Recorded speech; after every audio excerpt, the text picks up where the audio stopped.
સવારના 5 વાગે ઉઠ્યો હતો તોય બસ ચૂકી ગયો વરસાદના લીધે. મોડું થઈ ગયું હતું એટલે બસની રાહ ન જોઈ અને ઇકોમાં બેસી ગયો અને બીજા દોસ્તો પહોંચે એની પહેલાં હું પહોંચી ગયો. પછી ભાઈબંધ નંબર 1 ને મળ્યો, ભાઈબંધ નંબર 2 ને મળ્યો, ઓફિસે જઈને ઝેરોક્સ કરાવી.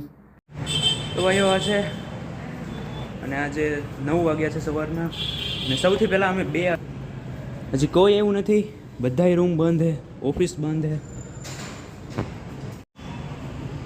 મયંક આટલા વહેલા આવીને આપણે શું કરીશું અહીંયા? બેસું ને આટા મારશું. આ સામે કોલેજ રહી, કોલેજમાં જ એક્ઝામ છે. જો હું હોત અત્યારે કોલેજમાં તો મારી આજ એક્ઝામ હતી, પણ હું નથી કોલેજમાં, હું અહીંયા હું આજ. આયુષી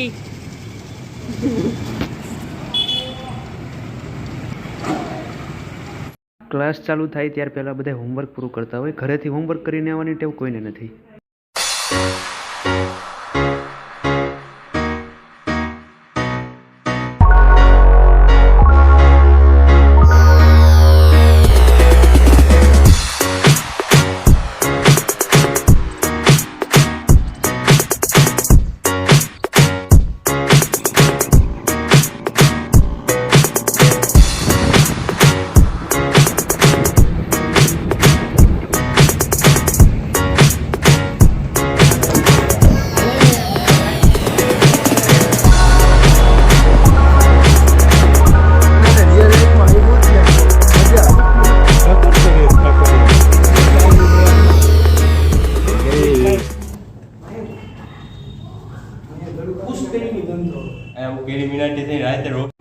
ये इस रूखे इंसान को देख सकते हो, ये बहुत गरीब इंसान है.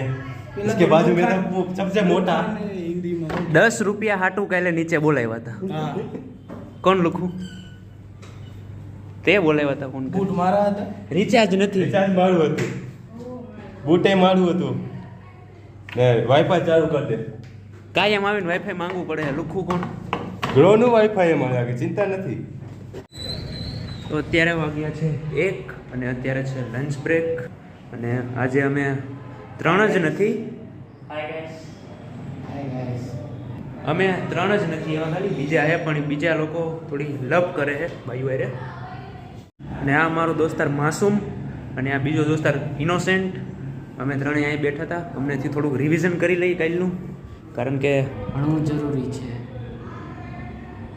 જરૂરી છે. ભણીને આપણે કોઈ પણ જોબ મેળવી શકીએ. છોકરીઓ ભણશે કોઈનો કોઈ ફાયદો નથી, એને સિવાય ઠામડા જ ઉટકવાના છે. ભણવું જરૂરી છે. બાયું કામ નહીં આવે. વાહ! જે 5 વાગે છૂટા થયા અને સેન્ટરમાંથી બહાર આવ્યા અને વરસાદ આવી ગયો. હવે એક ઘરની નીચે બધાય ઊભા છે અને આ ભાઈને જવું છે 30 કિલોમીટર દૂર, ઓલા ભાઈનું સમથિંગ 30 કિલોમીટર 24 કિલોમીટર દૂર. ખબર નહીં વરસાદમાં કેમ જાહે.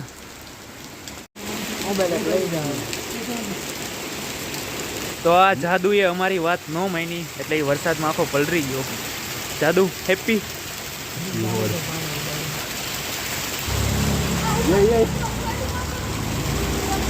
3, 2, 1. ये मौसम की बारिश, ये बारिश का पानी, ये पानी की बूंदे तुझे ही तो ढूंढे.